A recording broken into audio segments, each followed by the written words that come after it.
Les principaux mécanismes du corps à corps.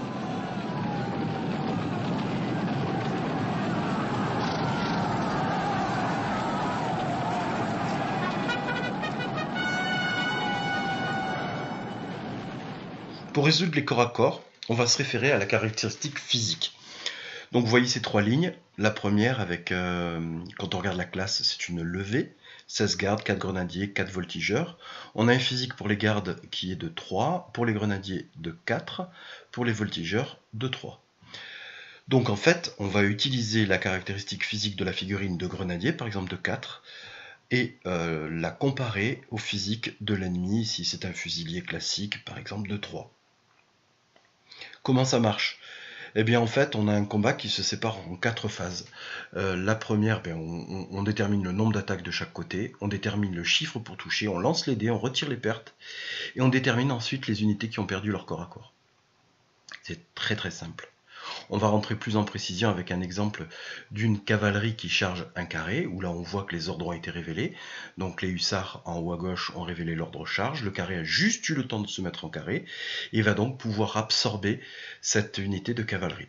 Ça va chauffer pour la cavalerie, vous le savez, on aligne les figurines de cavaliers face à ce carré, en alignant le maximum de figurines en contact, c'est très bien expliqué dans le livre de règles. Dans ce cas, on a donc 4 cavaliers contre 6 fantassins se référer aux règles du carré.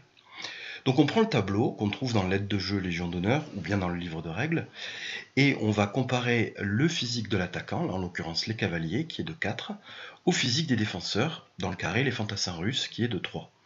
Et on regarde la jonction de ces deux caractéristiques et on a le résultat qu'il faut faire avec un D6. Donc il faut pour chaque fantassin, chaque cavalier en contact au corps à corps, prendre un dé, jeter ce dé sur la table.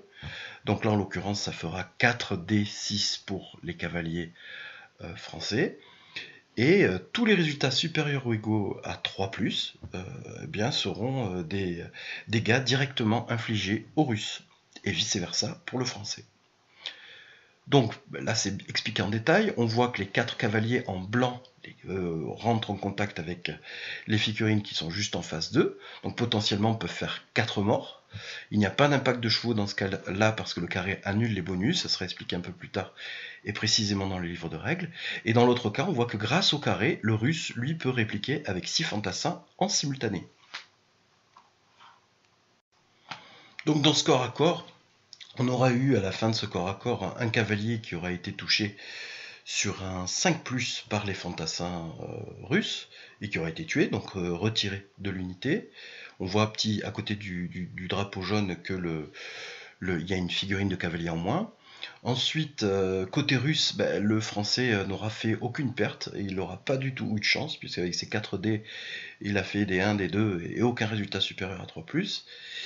Donc à la fin de ce corps à corps, les unités sont fatiguées. Donc la première chose à faire avant de faire quelconque mouvement, test, etc., il faut mettre une fatigue de chaque côté. Et ensuite, dans ce cas précis, mettre un désordre. Dans tous les autres cas, c'est un désordre de chaque côté. Dans ce cas précis, mettre un désordre côté cavalerie. J'ai oublié de vous le dire. On voit qu'il y a clairement des règles spécifiques au carré, qui sont dans l'encadré parchemin qu'on a sur le côté de la photo, que je vous engage à lire dans les annexes Légion d'honneur et dans les livres de règles, qui expliqueront le pourquoi le carré, lui, ne passe pas en désordre dans ce cas précis, pourquoi les combats sont simultanés, pourquoi la cavalerie en fait est en désordre au début du corps à corps. Enfin, ça, c'est tout un tas de règles qui confortent le carré dans sa position très difficile à pénétrer par la cavalerie. Règles qui ne sont bien sûr pas du tout applicables avec de l'infanterie qui, elle, si elle arrive en colonne sur un carré, lui fera énormément de dégâts. Donc clairement, c'est un cavalier à HS, une fatigue par unité et un désordre dans ce cas pour la cavalerie. À ce stade, vous pouvez très justement vous dire que la cavalerie, ça peut taper très fort, puisque 4 cavaliers sur du 3+, pas de chance pour ce fameux français. En réalité, ce qu'il ne faut pas perdre de vue, c'est que derrière, il y a des résultats de combat. Les résultats de combat, on les trouve en fait dans une grille très très simple. C'est le tableau bonus-malus des corps à corps. Je vous laisse lire un petit moment pour essayer de comprendre.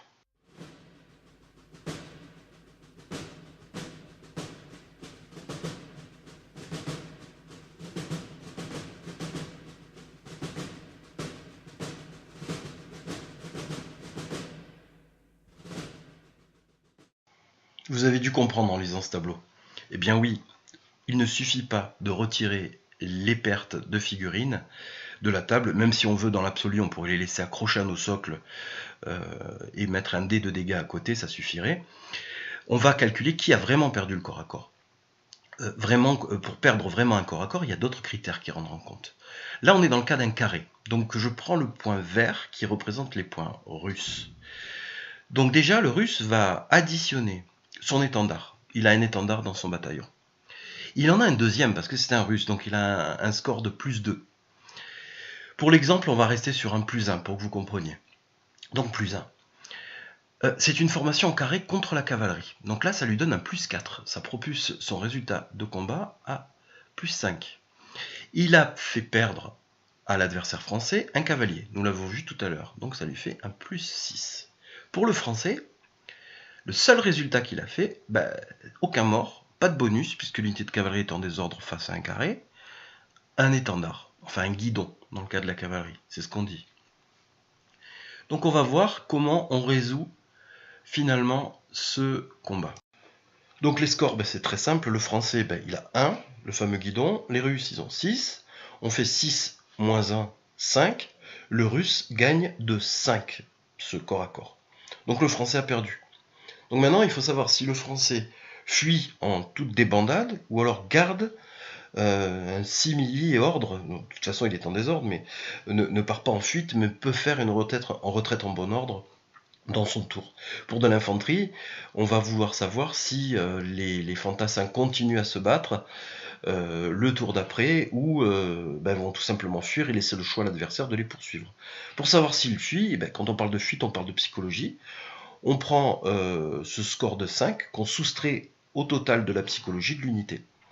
Donc en fait, on va aller chercher dans le profil de caractéristiques des cavaliers leur score de psychologie, auquel on va ôter 5, il va rester 3, et donc là, le français va devoir réussir un test de psychologie pour pouvoir ne pas fuir. On prend donc le score de psychologie des caractéristiques de la cavalerie française. Donc là, on prend celle du colonel qui est dans le régiment, puisque dans toute unité de cavalerie, le colonel est automatiquement payé et dans le régiment. Donc il a 8, auquel on enlève 5. Donc c'est 3. Il faut lancer 2d6 et faire moins de 3. Là, le français, autant il n'a pas eu de chance du tout au corps à corps, que sur la psychologie, il a énormément de chance, lance 2d6 et fait moins de 3. Donc c'est une réussite, c'est un succès. Donc là, il ne va pas partir en fuite, et cette unité va peut-être pouvoir être ralliée, être reformée dans le même tour par la manœuvre de retraite en bon ordre qu'on expliquera dans un autre tutoriel. Notre soldat français, dans ce cas précis, a fait 4, c'est vraiment pas de chance. Donc là, c'est un échec et il va partir en fuite. C'est un exemple pour vous montrer comment on résout une fuite. Bon, pour la fuite, il faut se référer à la section fuite et comprendre comment ça fonctionne pour pouvoir l'appliquer de façon systématique à chaque fois, dans chacun des corps à corps ou chaque test de psychologie qui sera échoué. Pour le mouvement de fuite, il faudra simplement lancer 2d6, les additionner au mouvement de base, là en l'occurrence de la cavalerie légère qui est de 9, pour pouvoir connaître la distance totale de fuite. On va faire fuir donc nos cavaliers français, on prend notre maître, j'ai pas pu m'empêcher de faire le jeu de mots, c'est nul je sais. Donc on prend la caractéristique de mouvement de base de la cavalerie qui est de 9, on jette 2d6, 3, donc ça fait 12. Et donc en pointillé, vous voyez sur la photo, c'est l'ancien emplacement de l'unité de cavalerie. Mais par rapport à l'ancien emplacement de l'unité de cavalerie, on mesure 12 pas et on positionne l'unité de cavalerie en fuite à la fin de cette mesure de 12 pas, puisque là on a 9 plus 3, 12. Si on avait fait au D6 12, c'était 9 plus 12, 21 pas. Là c'était un gros risque, la cavalerie aurait pu sortir de la table dans ce cas précis. Donc, très simple, 2d6 plus le mouvement de base. Pour la cavalerie, pour l'infanterie, c'est 1d6 plus le mouvement de base.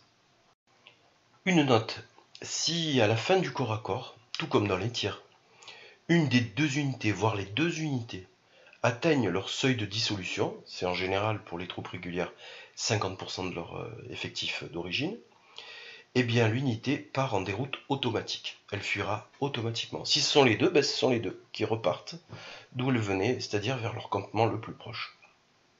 Ça, c'était en 2007, reconstitution de la bataille de Friedland. Pour ceux qui ont acheté le livre de règles, on voit en dernière page votre serviteur et un copain, Ward, où c'était notre première charge. Et pour cette première reconstitution à grande échelle, les Russes n'avaient pas fait les choses à moitié. Ils avaient caché des charges explosives sous terre, avec de la terre dessus, donc inoffensif, avec des repères. Et ils les faisaient péter à distance, donc on avait des gerbes de terre incroyables et de fumée. Ils ont même mis le feu au décor pour simuler l'incendie d'une partie de la ville. Pour rien vous cacher, ce jour-là, on n'en menait pas large du tout.